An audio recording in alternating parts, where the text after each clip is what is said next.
welcome listeners. This is the first edition podcast of Ocean Currents, the official podcast of the Fisker Owners Association. My name is Bill Spohn, and I'm joined by my co-host, Andrew Bock. Andrew, how are you? I'm good, Bill. How are you? Good. This is pretty exciting. I'm actually getting a little bit overwhelmed right now. Yeah. I do a couple podcasts, but this is like a new one. This is our baby. This is something launching. Andrew's got a real interesting backstory, which fits perfectly into this role in the podcast. And I'd like you to share that. Sure. Yeah, absolutely. So I've spent the majority of my professional career, 25 years or so, in the audio and media business, having worked for radio stations in markets like New York and Los Angeles and San Francisco, and larger radio networks like Westwood One, and most recently have been with TuneIn Radio for the last decade or so. And a lot of what I was sort of evangelizing and working on while I was at TuneIn was what the new experience for automotive was going to be in terms of infotainment and media. I joined that organization back in 2013.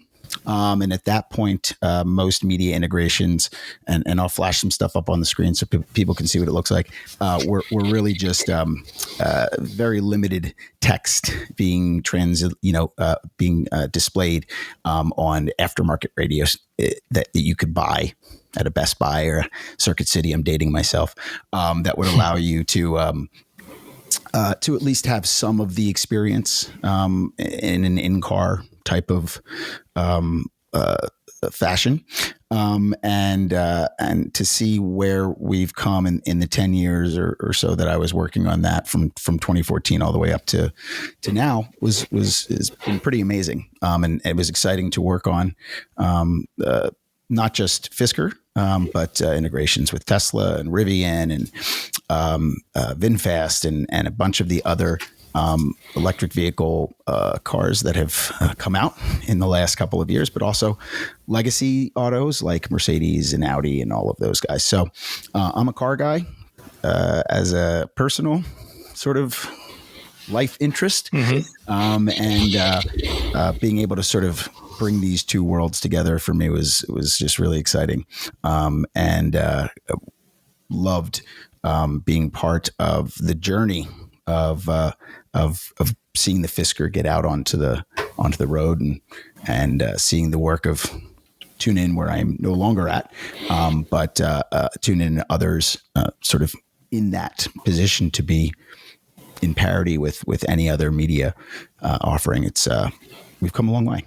Yeah, my interest in Fisker. Well, my background's product engineering, working in instrumentation, and actually in the energy markets, heating, air conditioning, thermal performance of buildings, and sort of did my capstone project by building my own net zero energy house that's run by solar energy. So the whole idea of this kind of continuum of energy efficiency, electrification, led me to looking for an EV, our first EV, around the summer of 2020, and that's when I became aware of the Fisker Ocean and put a deposit in October 20th of 2020. So the Fisker was your first EV? Yeah, I don't think I knew that. Nope, that's true. Yeah, interesting. Have a Subaru Outback before that. Yeah. So then got a chance actually to meet Henrik Fisker, some of the family and some of the executives at the time when they had the stock market. They rang the opening bell, sure, which happened in, I want to say, November of 22, and it was late because of COVID and everything. That was a thrilling moment. All other commentary aside with the people. I understand. I picked my car up directly from Henrik at the facilities in Manhattan Beach in September of 23. Flew down there and got the keys from him. He actually signed the back of my vehicle. We had a very nice conversation. He made some measure of fun of me for getting my Ocean One with the 20-inch wheels. But I explained to him that I live in a very rural part of the country and don't have very, don't have a lot of paved roads, things like that. Yeah. And so the 20s were going to make more sense for me. But he did have some fun at my expense there. We'll put some photos up, I think, both of our we'll share some shared stuff. experiences here. But I actually picked it up in Manhattan Beach and jumped right on the 5 and drove all the way back up here to the Bay Area. So I took it on the shakeout drive right away. Nice. And I am currently, as of this recording, sitting at just about 30,500 miles or so in a little over a year. Nice. Yeah. So further on the podcast isn't about Andrew and Bill, although we love to talk about ourselves. At least I do. Just ask my wife. We want to convey some timely information, make sure people are pointed in the right direction. And there's a lot going on. Even want to make sure everyone who's listening knows there's the Fisker Owners Association website, and that's fiskeroa.com. And it's pretty well constructed, pretty much to the point where they cover service locations, resources for doing some of your own DIY maintenance, how to join the association and become a member. We'll talk about that in a minute. And then what the purpose of the association is. It's actually a nonprofit. It was founded very quickly around May to June 2024 by some early adopters who believe the potential of the product and want to preserve the legacy, and very passionate people, drivers who love their oceans and want to connect with others who feel the same way. And they want to ensure collective voices are heard, rights are protected, and the vehicles stay on the road for years to come. So the mission and values there, the challenges need to be addressed are all there. There's a lot of great resources out there. This podcast isn't going to read everything to you, but hopefully just remind you of what you may not be aware of or what you may have forgotten is out there. Yeah. And of course, bring people on who were so instrumental in getting all of us to this point, and in making sure that we are collectively highlighting the work and the efforts of everyone here, and the dedication and the focus that has allowed us to continue to drive these cars and sort of salvage this situation and make the best out of it. It's something that I think is such a unique and interesting story in the automotive space, and one that I'm looking forward to exploring with you and with the people key to the Owners Association, and then hopefully down the road with people outside of the Owners Association, and have some discussions around what the outside perspective was and how it has changed. And there's going to be a lot to explore here as we continue along this journey together, and sort of develop Fisker and the Oceans into what we always hoped they would be. And there is, you can join and follow the website. If I'm not mistaken, and I will be corrected, I'm sure, but you can also follow activities and discourse, but you need to become a member in order to get access, get full access to all the information, because there is a cost to a lot of factors. And speaking of cost, there actually, I joined as a member in last December 2024, and there is a financial report that's been released that was sent to all members. There's a really nice summary by Brian, describes the narrative of where things are spent, but also does provide those basic income statements and a balance sheet so everyone is aware of the money coming in and the money flowing out and what it's going towards.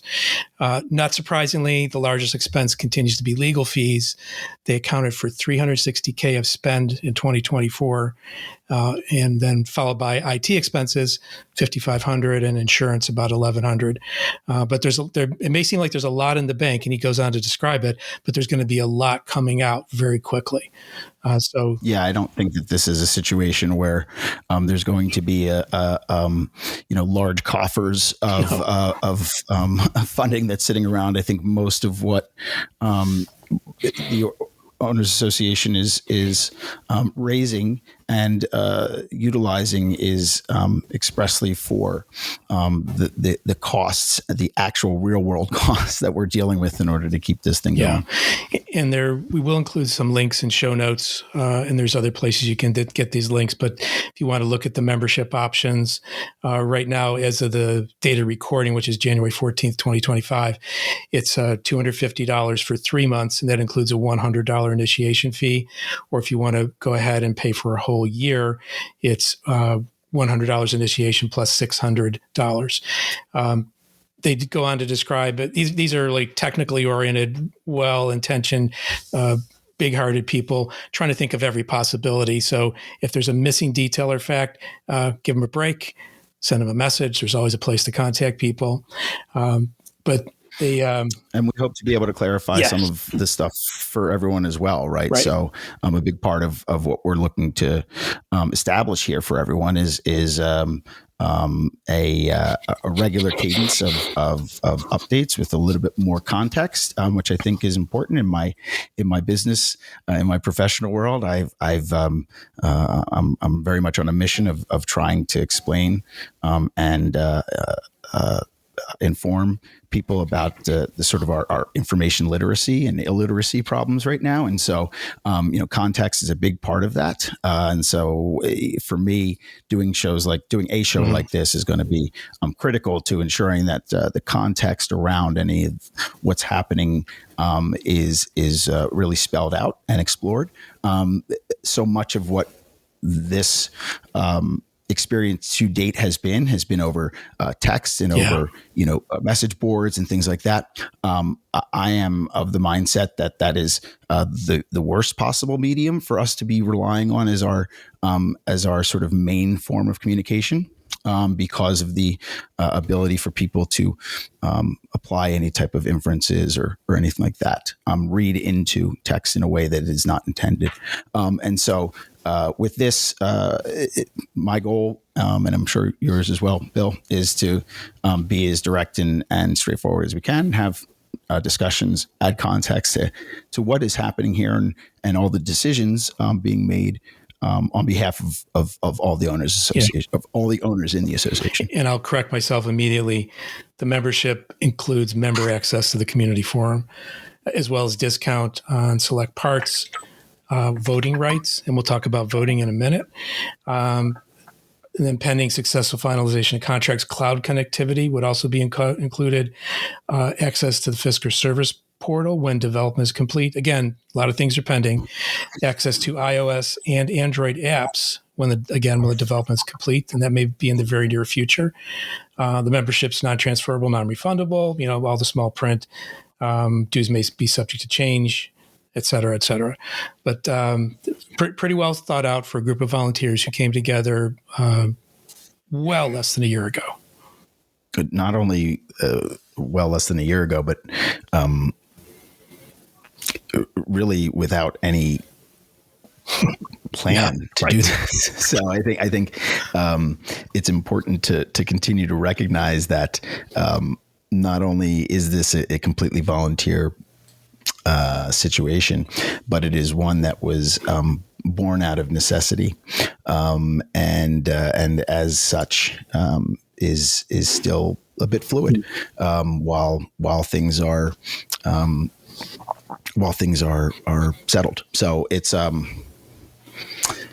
again, to me, it's sort of an exciting opportunity to be a part of. I have been driving EVs for since 2013. This is my fourth.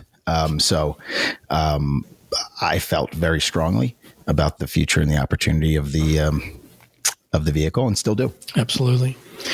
Yeah. And talking about more than just text and written, there's town hall meetings. There are town hall meetings at this point every 2 weeks.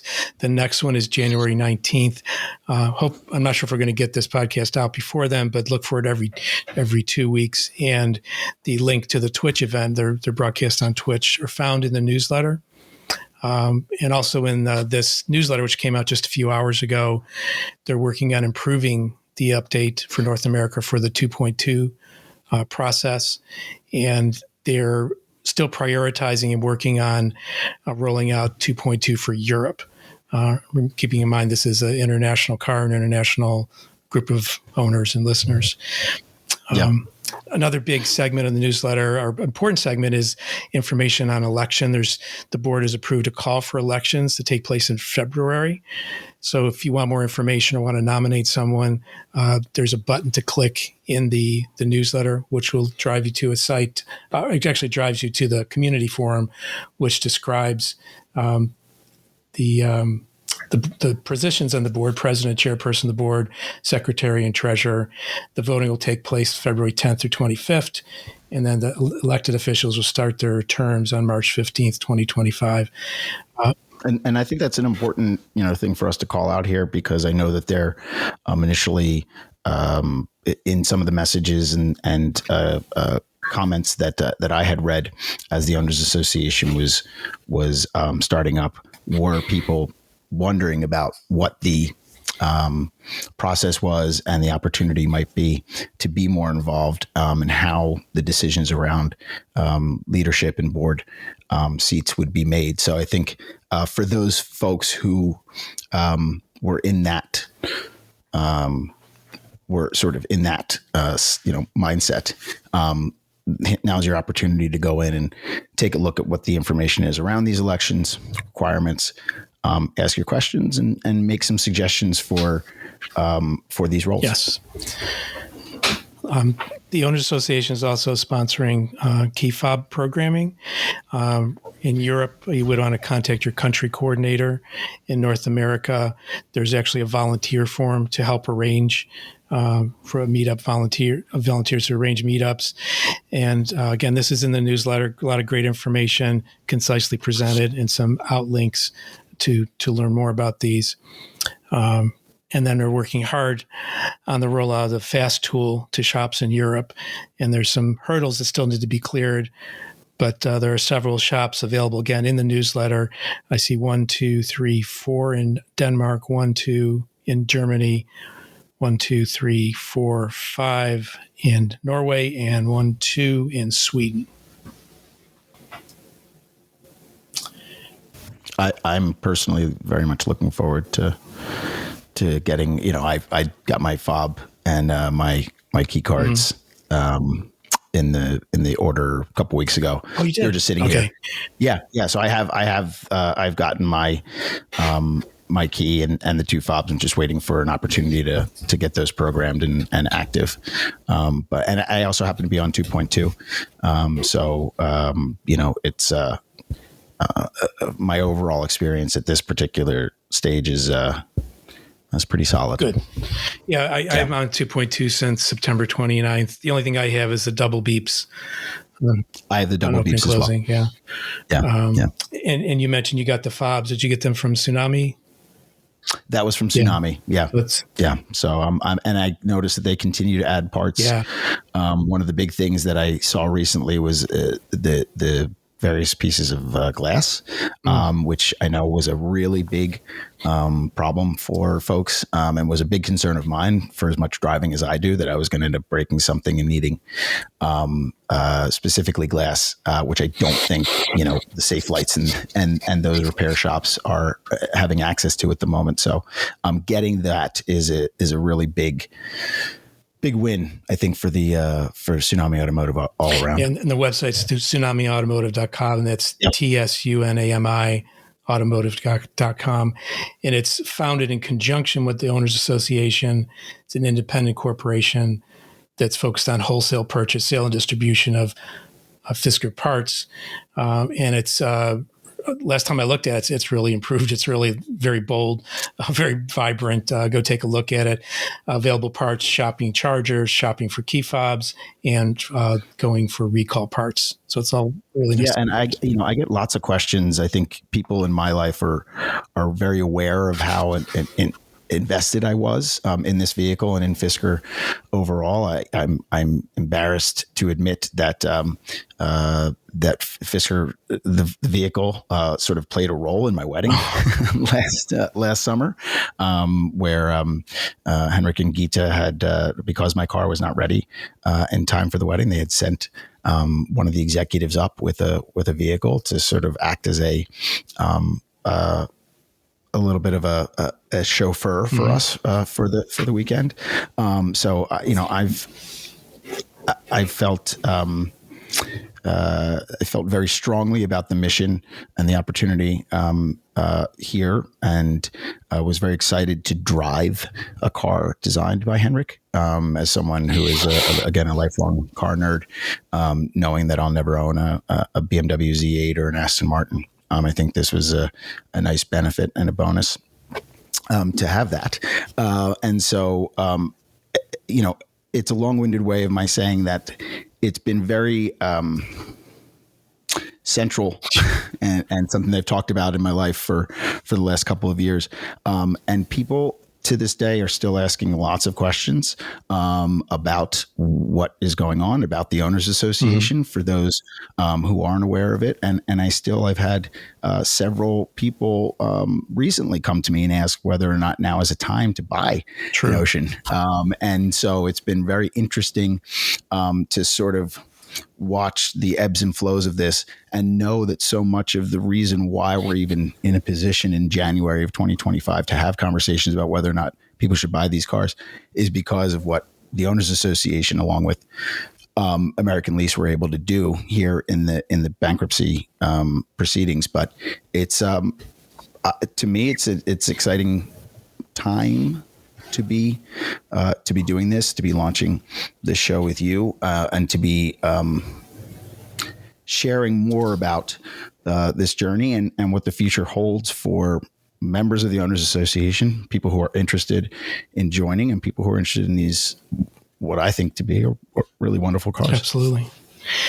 Well, I think we want to make this sort of short and sweet, just give an intro to ourselves, talk about the assets and the resources that are available, and then get into a regular cadence of producing these podcasts to provide another way in which the Owners Association communicates with the membership and the non-members too. So it's a public podcast. So. Yeah, I think, obviously our main audience and the goal here is to keep the Owners Association members as informed and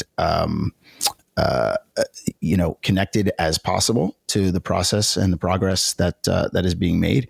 But at the same time, we hope that people who are Fisker curious, Ocean curious, so to speak, if they find their way over to us, we hope that you find what we're sharing valuable and that we're addressing everything that you might wonder about the process or the journey of being an Ocean owner. And probably one of the best ways, if you have any questions, is to shoot an email to info@fiskeroa.com. And then it'll get directed to us, or if you have just a general question that comes up as you're thinking about things in this podcast. So I want to thank you for listening, for tuning in. Haha. Yes. Yep. Yes. We look forward to keeping up with you guys. Again, I think we're still settling in on what the exact cadence is going to be. At a minimum, we're looking at every 2 weeks. This is not something that we feel needs to be done on a weekly basis. We'll give you guys back your time to be entertained with the Smartless and other fun podcasts, and then come in and check in with us every 2 weeks or maybe every month as we give you updates on what's going on with your vehicles. 10-4. Thank you, Andrew. Yeah. Thanks, Bill. Thanks for listening.